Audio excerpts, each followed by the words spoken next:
Bismillahirrahmanirrahim. Assalamualaikum warahmatullahi wabarakatuh. Perkenalkan, nama saya Tantri Utari Sanji. Pada kesempatan kali ini saya akan menjelaskan mengenai salah satu materi pada mata kuliah akuntansi keuangan lanjutan 2, yakni materi akuntansi multinasional, transaksi mata uang asing dengan menggunakan instrumen keuangan. Tujuan saya menjelaskan mengenai materi ini yakni karena merupakan pemenuhan tugas mata kuliah yang telah diberikan oleh dosen pengampu mata kuliah ini, yakni Bapak Dr. Irfan Zamzam. Sebelum memasuki penjelasan lebih lanjut, saya ingin menjelaskan terlebih dahulu tentang akuntansi multinasional, transaksi mata uang asing, yakni terdapat pada PSAK 10, di mana menyatakan transaksi mata uang asing yang digunakan sebagai pedoman akuntansi transaksi piutang dan utang usaha yang dinyatakan dalam mata uang asing yang memerlukan pembayaran atau penerimaan mata uang asing. Untuk mengelola risiko mata uang asing dengan instrumen keuangan pertukaran mata uang asing, entitas multinasional mengelolanya dengan beberapa instrumen keuangan. Yang pertama, adanya kontrak masa depan dalam mata uang asing. Yang kedua, adanya opsi mata uang asing. Yang ketiga, mata uang asing berjangka. Banyak perusahaan menggunakan kontrak pertukaran masa depan. Kemudian pada slide selanjutnya, instrumen keuangan uang tunai, bukti kepemilikan atau kontrak yang membebankan pada satu entitas atas kewajiban kontraktual untuk menyerahkan uang tunai atau instrumen lain dan menyampaikan kepada entitas kedua atas hak kontraktual untuk menerima uang tunai atau instrumen keuangan lain. Misalnya uang tunai, saham, wesel bayar, wesel tagih, dan lain-lain. Kemudian kita perlu mengetahui apa itu devaratif dalam instrumen keuangan.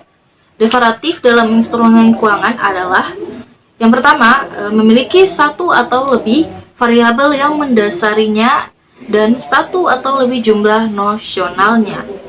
Yang kita ketahui, variabel pokok yang mendasari atau yang disebut dengan underlying adalah variabel yang keuangan atau variabel fisik yang mempunyai perubahan yang dapat dipantau atau yang dapat diverifikasi secara objektif.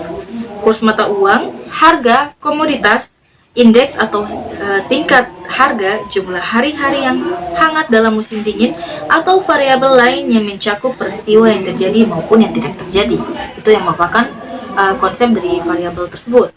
Kemudian jumlah nosional atau yang disebut dengan notional amount adalah banyaknya unit mata uang saham, ukuran kapasitas, berat, atau unit lain yang ditetapkan dalam instrumen keuangan.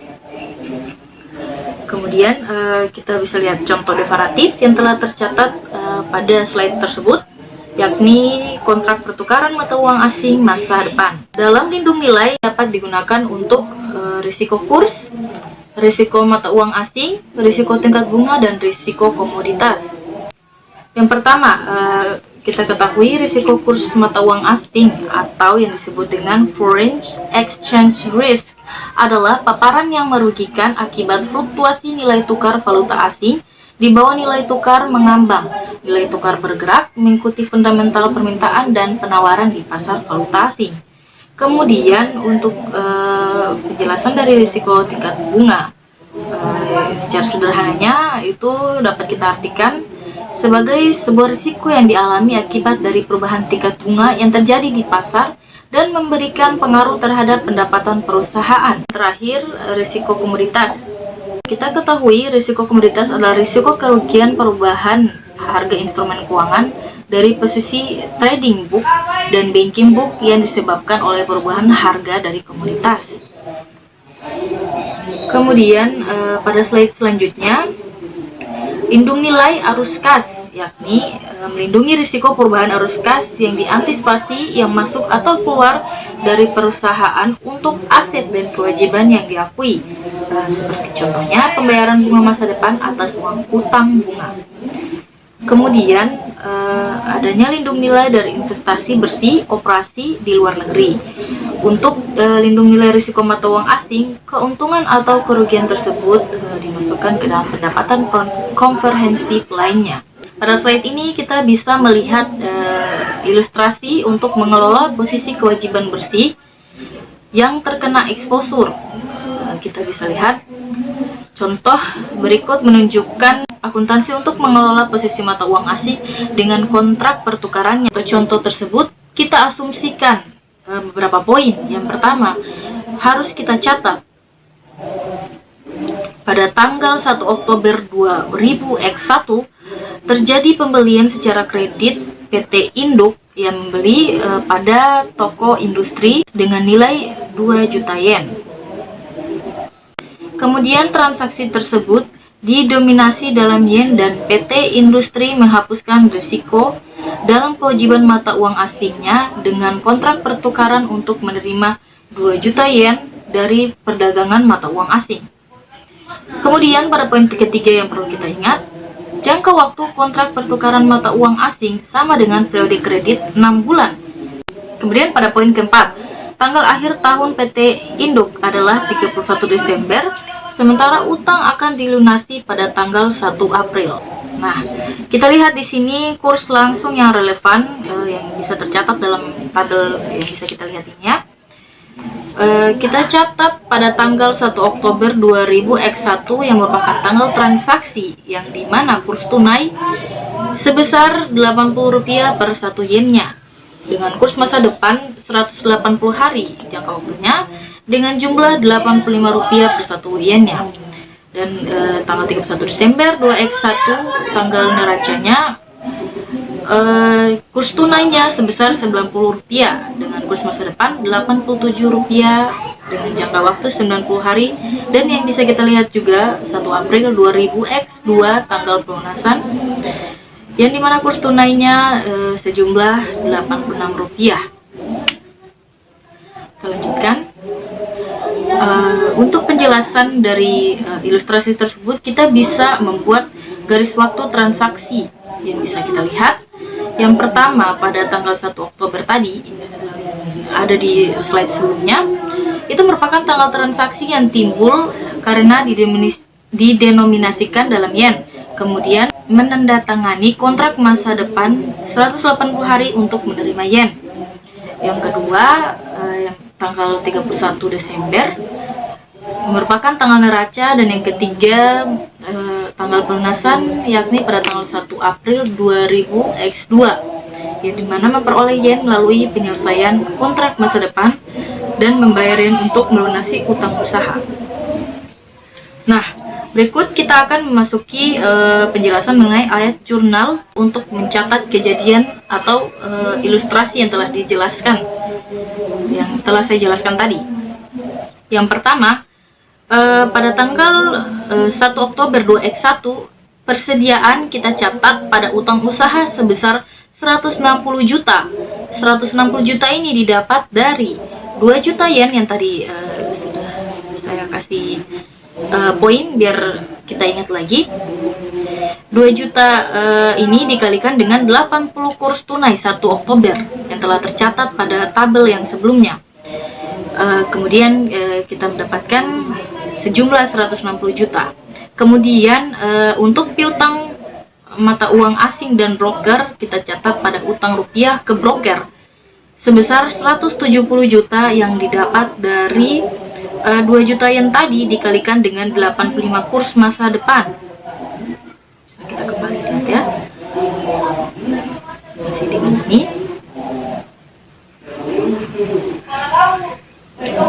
Kemudian maaf ya, maksud saya 85 kurs masa depan. Kemudian untuk slide selanjutnya kita catat piutang mata uang asing dari broker dalam bentuk yen pada keuntungan transaksi mata uang asing sebesar 4 juta.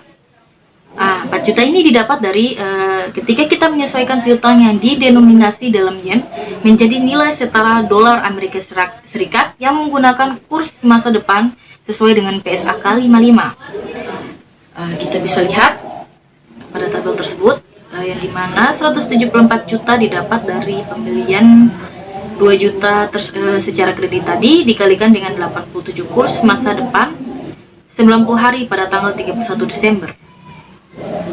Kita kembali lagi teman-teman. Kita lihat, ini harus kita lihat poin-poin ini. Baik, saya kembali.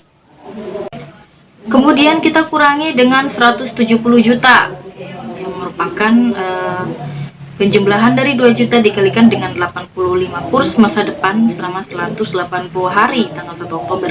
Ini kita catat dengan pengurangan karena masih dalam 1 tahun yang sama ya, 31 Desember sampai 1 Oktober. Sehingga kita mendapatkan 4 juta rupiah. Kemudian pada poin 8 kita catat kerugian transaksi mata uang asing pada utang usaha sebesar 20 juta, yang dimana kita menyelesaikan utang yang didenominasi dalam yen menjadi nilai setara dolar Amerika Serikat yang sekarang menggunakan kurs tunai sesuai dengan PSAK 10. Bisa kita lihat pada transaksi ini yang telah tercatat 180 juta yang diperoleh dari 2 juta dikalikan dengan 90 rupiah pada kurs tunai tanggal 31 Desember, dan yang 160 juta bisa kita lihat diperoleh dari 2 juta dikalikan dengan 80 rupiah kurs tunai pada tanggal 1 Oktober, sehingga kita mendapatkan sejumlah 20 juta rupiah. Kemudian kita lanjutkan pada slide selanjutnya, yakni ayat jurnal yang diharuskan pada tanggal 1 April 2000X2 yang merupakan tanggal penyelesaian. Kita mencatat kerugian transaksi mata uang asing pada piutang mata uang asing dari broker sejumlah 2 juta. Kenapa kita harus mencatatnya pada broker? Karena yang kita ketahui broker ini merupakan media untuk pertukaran mata uang asing. Nah, kita menyesuaikan piutang menggunakan kurs tunai pada tanggal pelunasan sebesar 172 juta dikurangi dengan 174 juta. Kemudian kita mendapatkan hasil 2 juta yang kemudian kita catat. Bisa kita lihat ya, sama seperti sebelumnya, tetapi kita memasukkan pada tanggal 1 April yang telah ada pada tabel yang dinyatakan pada ilustrasi sebelumnya. Ya, bisa kita lihat ya. Selanjutnya kita mencatat utang usaha dalam bentuk yen terhadap keuntungan transaksi mata uang asing. Dikarenakan kita telah mencatat kerugiannya, maka pastinya ada keuntungan dari transaksi mata uang asing. Kita catat sebesar 8 juta dengan menyesuaikan utang yang didenominasi dalam yen sesuai kurs tunai pada tanggal pelunasan, yakni dimana kita menjumlahkan ya 2 juta yen tadi dikalikan dengan 86 rupiah dikurangi dengan 90 rupiah dari kurs yang telah dijelaskan pada tabel sebelumnya. Kemudian kita mencatat utang rupiah ke broker pada kas sebesar 170 juta, yakni kita menyerahkan rupiah ke broker sebagaimana ditentukan dalam kontrak masa depan. Kemudian unit mata uang asing dalam bentuk yen kita catat pada piutang mata uang asing dari broker dalam bentuk yen sebesar 172 juta, yang dimana 172 juta ini didapat dari 2 juta yen dikalikan dengan 86 rupiah. Kemudian kita catat lagi utang usaha dalam bentuk yen terhadap unit mata uang asing dalam bentuk yen sejumlah 172 juta, yakni merupakan ke Tokyo Industries Incorporation untuk penyelesaian liabilitas yang didominasi dalam yen. Saya rasa itu saja yang dapat saya jelaskan. Kurang dan lebihnya saya mohon maaf. Wabillahi taufiq wal hidayah. Wassalamualaikum warahmatullahi wabarakatuh.